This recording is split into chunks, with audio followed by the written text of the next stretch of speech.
Good afternoon, Southwest Arkansas. Welcome back, Southwest Arkansas weather. We have a new severe thunderstorm warning that's been issued a few minutes ago. This is for the Magnolia, Emerson, and Southern, just to the pretty much due west of El Dorado area. We have this storm here near over the Emerson area that is severe thunderstorm warning. It does have the tornado possible tag on it as well. Let's read through this warning and let's talk about this storm real quickly. Before we do that, elsewhere across the area, this is the only severe storm in this state.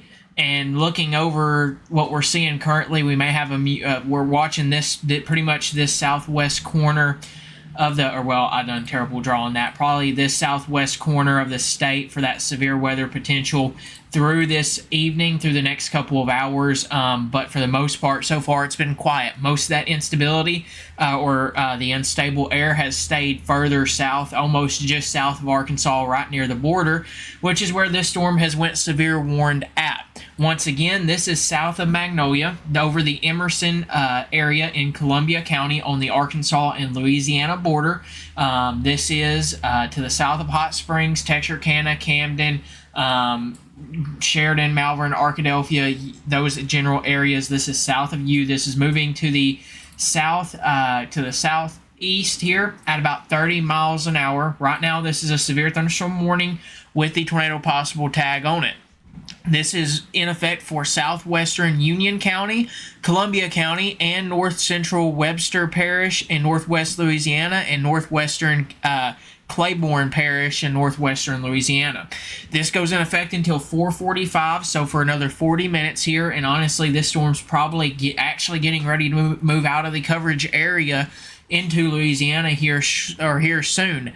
But as of 3:49 p.m., a severe thunderstorms were located along a line extending from near Village to near Welcome, moving southeast at 30 miles an hour. 60-mile-per-hour wind gusts, penny-sized hail are the main threats with this, but there is also a tornado possible tag with this. So what that means is the National Weather Service has spotted something that's worth noting, that hey, if trends continue and if rotation increases with this specific storm, you may have to watch for that potential as we go forward with this storm. So far, I haven't seen anything too concerning off this storm, but we're going to watch it closely, and we're going to come on here and talk about this closely and go over this storm. Right now, Magnolia, you're under this severe warning, but I want to make this very clear. Looking at radar, this severe storm has really moved past your area more down into further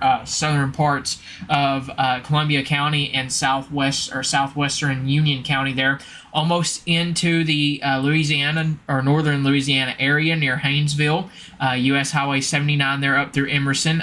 Either way, expect the potential for 60-mile-per-hour wind gusts and some penny-sized hail with this. We are watching that tornado potential closely. They did just update this severe warning, so let's refresh our on our end. So newest update here. It still remains in effect until 4:45 p.m. for southwestern Union County and southeastern Columbia counties, and north central Webster and northwestern Claiborne parishes in Louisiana. As of 4:06 p.m., severe thunderstorms were located along a line extending from 7 miles southeast of Village to near Shonogolo, moving southeast at 30 miles an hour. Sorry if I mispronounced that town name there, but if you know what I mean, if you can understand, or if you can pinpoint where that's at, or, well, what I'm trying to say is if you know where that's at, and you can then you know, or if you can understand what I said there, that's where that place is at, from Village all the way up to the Village area up here.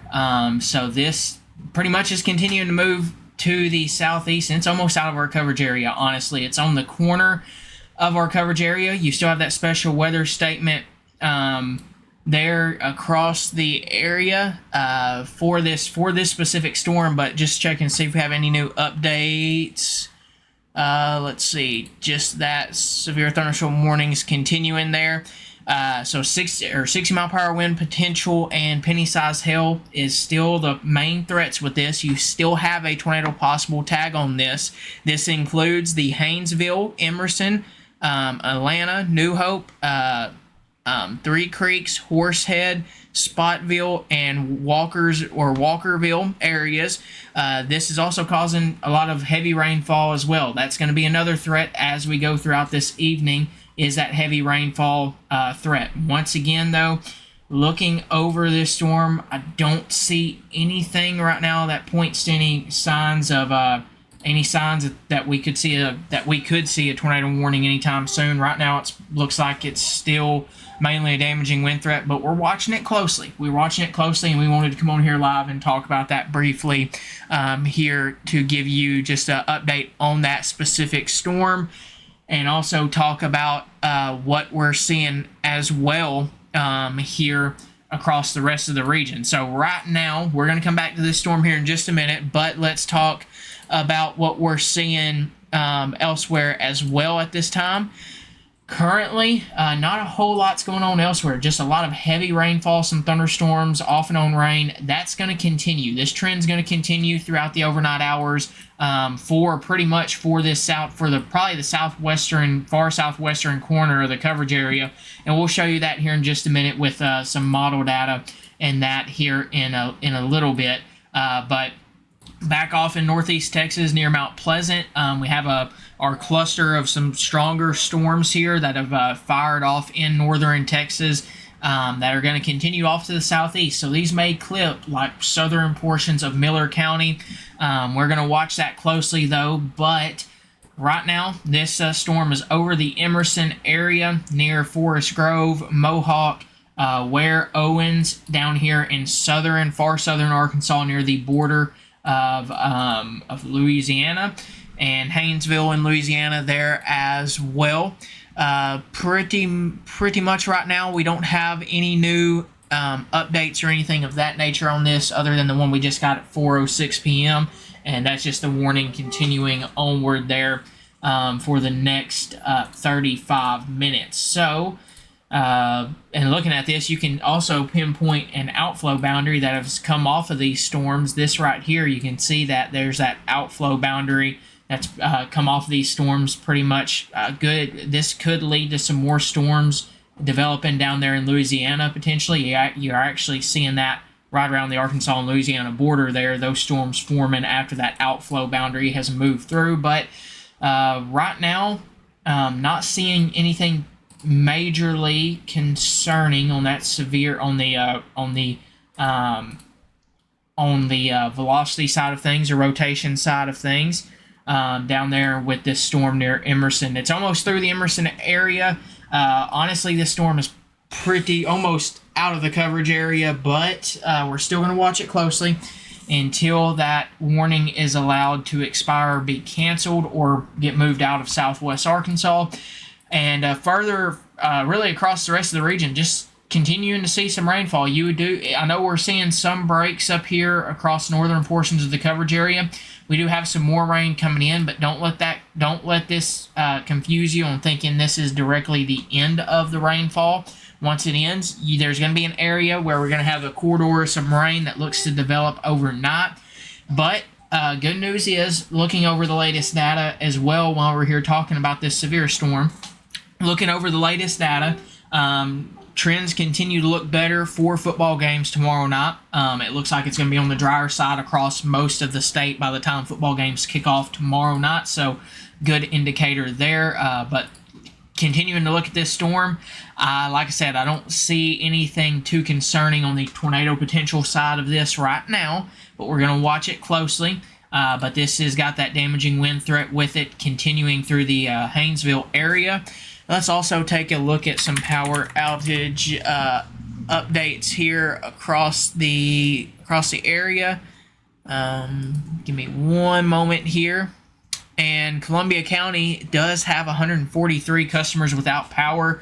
I figure that was from when this line of storms has really came through. That this was last updated When was this last updated? As of 4:06 p.m. So far, nothing too concerning. We just have really few customers out elsewhere. 28 customers out in Montgomery County, 52 out in Garland County, 7 out in Clark County.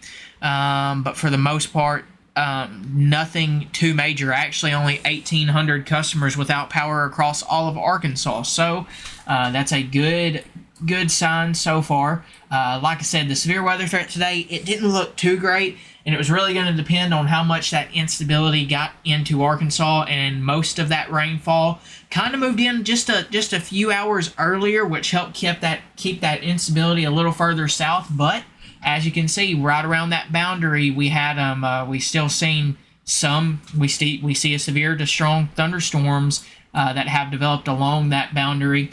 And that has led to the reason we're live right now for this severe thunderstorm warning with that tornado possible tag on it. And at this time, still going to stay with this storm here, but right now we don't have any new updates on that. So what we're going to do real quickly, I think, let's take one more look at the velocity scans. Nothing that really pops out to me as an indicator that, hey, there's something there in terms of rotation, but it's still got that tag to it. Things can happen quick if you're not careful with these type of storms, so just always be on guard still. Just stay aware. Now, Magnolia, this severe thunderstorm warning is to your south now. Same thing for you in El Dorado. I know you're getting rain right now in that area, but for the most part, you're just seeing a thunderstorm, or the edge of this thunderstorm. The severe end of this is more to your west and south, really, at this time. This is over the Emerson area here still. Let's quickly just take a look at model data. You're going to have to just hold with those watches and warnings that are across the area. But let's talk about what future radar is showing. This is the HRRR model, so remember, this isn't perfect, but it helps us get a general idea. If you look at the 4 p.m. time frame, it's doing a decent job so far on picking up on areas of storms and stuff of that nature. But as we go forward throughout the next 24 hours and 48 hours, you're going to see that line of storms, that big cluster, it pushes south by that 7 p.m. time frame. Our severe weather threat's going to be a quick, probably done and over with real soon. But don't let this confuse you about that 8 p.m. time frame. Some isolated showers, but watch what develops off over here near the Texarkana area. Looks like you could have some more showers and storms kind of develop overnight and kind of slowly push south like they did this morning. So that could lead to maybe some heavier rainfall as we go throughout the overnight time frame. Maybe a corridor of heavy rainfall of 2 to 3 inches of rain. The National Weather Service in Shreveport does have a flood watch out for pretty much this general area here, if I'm not mistaken. I think it's just in that part of our coverage area there. There's a flood watch there, flash flood watch through the overnight time frame for that. But look, as we go throughout tomorrow, this is tomorrow afternoon. By the time games start at around 6 to 7, look at radar. Looks like a pretty good potential, maybe an isolated shower or two, but for the most part, drier conditions expected as we go throughout tomorrow evening. Now, let's go back to this storm down here. At this time, it's moving through the Haynesville area as we speak, almost through Emerson, and I really think we're going to almost be done with this. Looking at velocity, I still don't see anything too concerning. And hey, at the end of the day, that's the best thing you can have, is not seeing anything too concerning on taking a look at when you take a look at the rotation indicators or stuff of that nature. So once again, 60-mile-per-hour wind gusts. There is that tornado possible tag with it.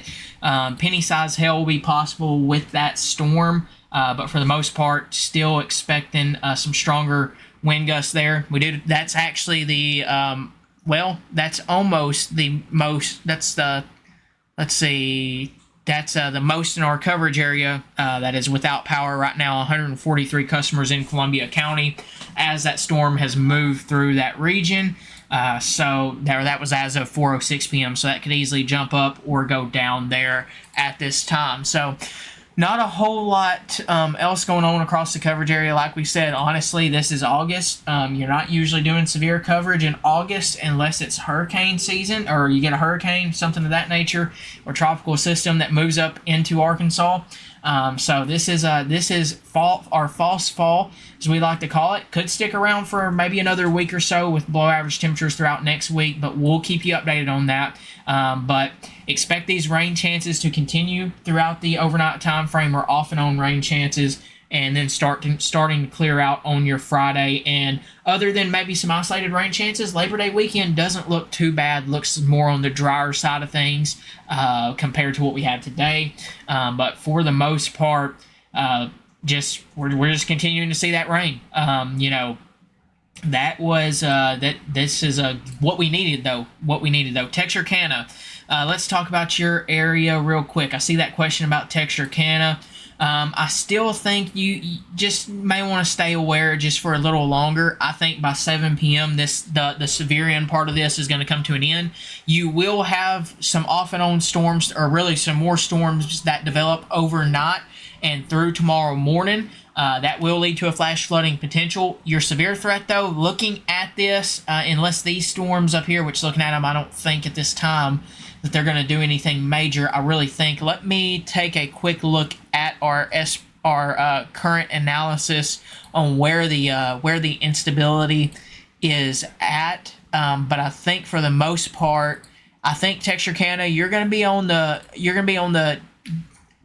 almost out of that severe weather potential. I mean, you're on the boundary. So still stay aware. I think for the most part, though, looking at it, these stronger storms may stay just to your south at this time. We're going to watch it closely, though.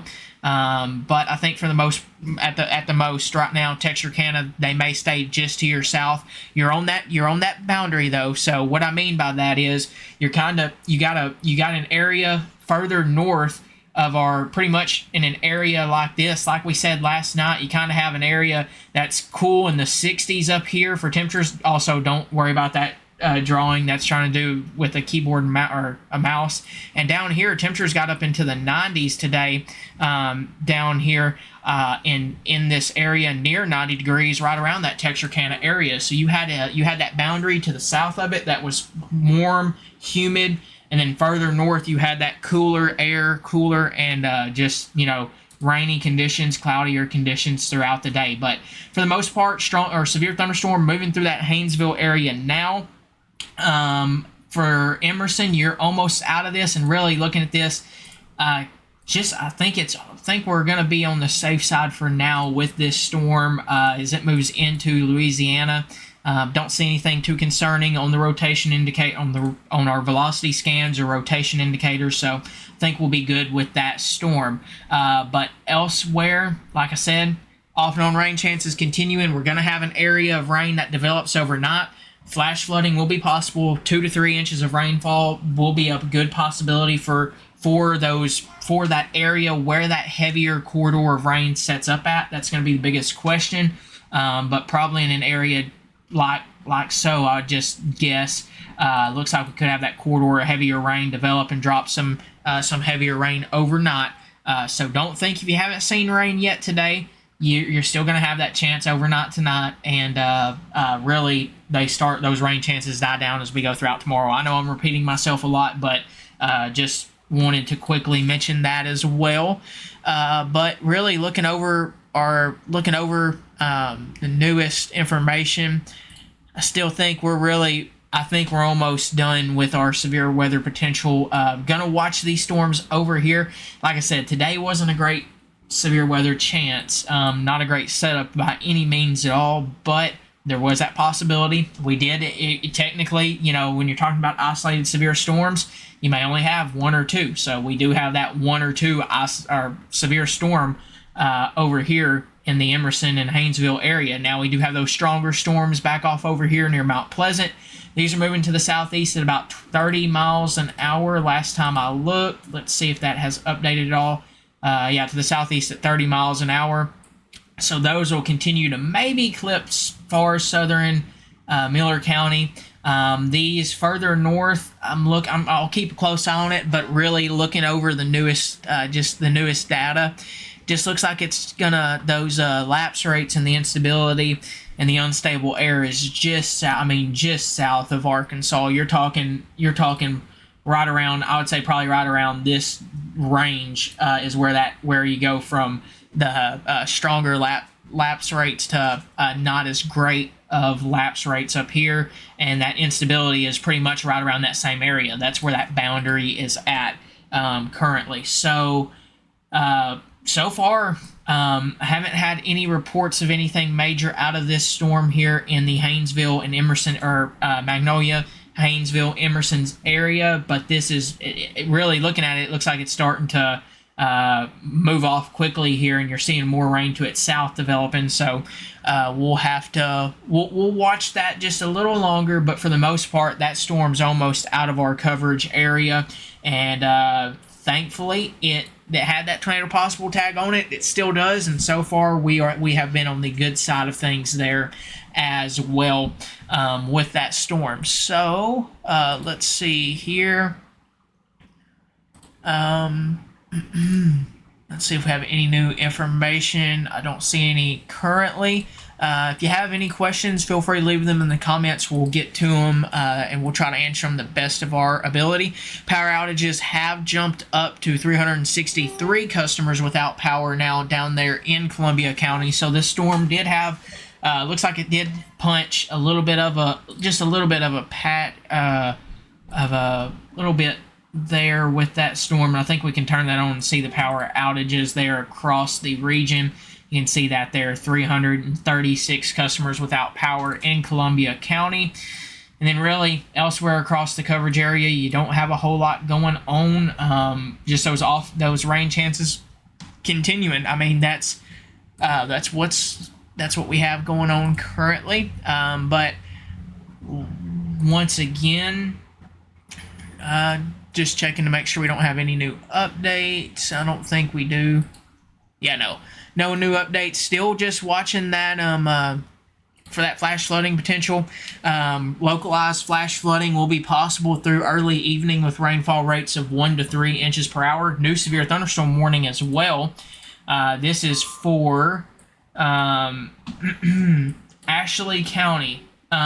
You're going to see some rainfall here soon, probably here later these storms and showers are slowly making their way to you, so you're going to see some rainfall. Ashley County probably later this evening. The severe threat, I really think, you're going to have more of a flash flooding potential, heavy rainfall potential through the evening hours, but for the most part, the severe threat's greatest to your west.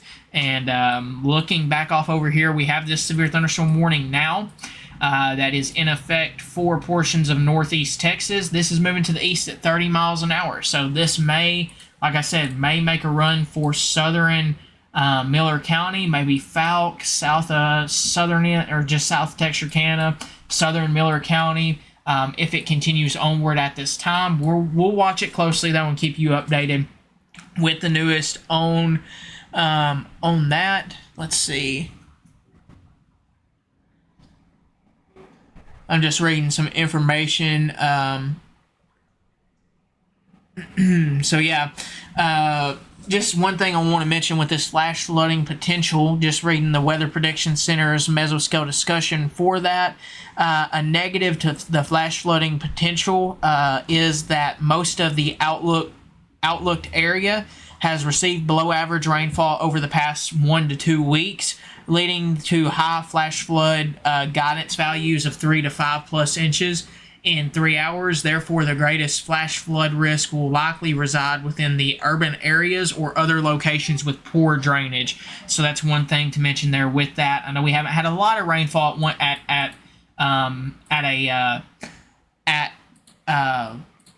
haven't had much rainfall throughout this period, but you don't want to get too much at one time, because even if you're dry, if you get too much at one time, the ground can't take all that at one time, and you're going to have more flash flooding issues. One thing to mention with this storm, though, it did increase. It is now warned down south into Louisiana, which this is going to head towards the Homer area, Lake Claiborne, Bernice, Highway 9 here, south of El Dorado down into Louisiana near the Ruston area. That is now warned for 70-mile-per-hour potential winds and half-dollar size-inch hail, and it's only moving at 25 miles per hour. So that's a considerable damage threat tag now on that severe thunderstorm warning, or that severe storm now in Louisiana. That is not in effect for Arkansas. That is in Louisiana at this time. Let's take a look at that on velocity if we can. May have to look at it through here. I don't think we're going to get a great reading on it. Yeah, no, we're not going to be able to pick up a great reading on it here at this time looking over that. But yeah, you can kind of, I mean, that's still far, a little distance there from the radar, but still picking up on some stronger winds being a possibility there with that storm. So what I think we're going to go ahead and do with this storm pretty much moving out of the coverage area and that tornado possible tag, it's going to be allowed to expire in 16 minutes. And I think what that means, what we're going to go ahead and do is go ahead and get off of the severe coverage for now. We're going to continue to continue our live nonstop radar coverage over on YouTube, and if we need to come back, we will do so for any storms that we feel the need to go live for. Thankfully, that this storm here did not do anything major in terms of with that tornado possible tag on it, and that's always a great sign. Now, once again, southern Miller County, Texarkana south. I know Texarkana area. That storm's going to cut it close. It is moving more now to the east instead of to the southeast, which we'll watch that closely, see what happens with it. I honestly, looking at its current path, if it continues onward, I think it's going to go just south of Texarkana here with this severe warned storm in northeast Texas near Redwater and Naples. That's going to move into southern Miller County, near the Fouke, probably south of Texarkana, along I-49 there, southern Miller County. So be on the lookout for that in a couple hours if it holds together. We'll keep you updated, though, with the newest. We're going to go ahead and break away from our severe weather coverage. Thank you guys very much for trusting us right here with your source for all things Southwest Arkansas weather. Like we said, live nonstop severe weather coverage is going to continue, or radar coverage is going to continue over on YouTube. We will continue with the radar updates here on Facebook, and we will let you know if we have any new information, and we will be live for any storm that we feel the need to go live for here. If there is anything that goes severe or has that tornado potential, we'll let you know. Have a good rest of your evening in case we don't have to go live again. Thank you guys very much for trusting us right here with your source for all things Southwest Arkansas weather.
Thank you.